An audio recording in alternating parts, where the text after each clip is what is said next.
Anyway, just before I finish, I want to just point out one last thing. This is something I said on previous videos, which is that the more you fire howitzers, these pieces of artillery, this is a self-propelled gun, so SPG. You get SPAAG, SPAG, which are self-propelled anti-aircraft guns. This is a self-propelled sort of howitzer that, if you fire the barrel more and more and more without looking after the barrel or, maintaining it or replacing it, it will do something like that. So that the Ukrainians have captured this one now, but I mean the question is, would they even be able to replace that barrel? Do they have the ability to replace a Soviet barrel like that is completely done in? And that's what happens if you don't look after your equipment. I mentioned Telenko earlier on.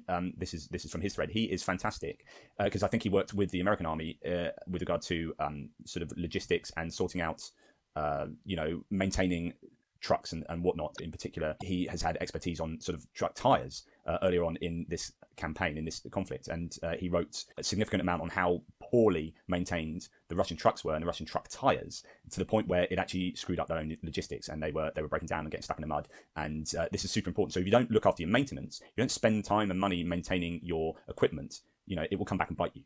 This is and he's been great at pointing this out in many different contexts, because logistics is just as important as the equipment you're fighting with. Because if you can't get ammunition for that equipment, and if you can't get fuel for that equipment, then that equipment is useless. So it's really important, if you're a fighting army, that you have really sound logistics as well as sound equipment. And it appears that the Russians have neither sound equipment nor sound logistics, and that has been a huge problem for them over the course of the war. Anyway, I thought I'd just add that little snippet in there.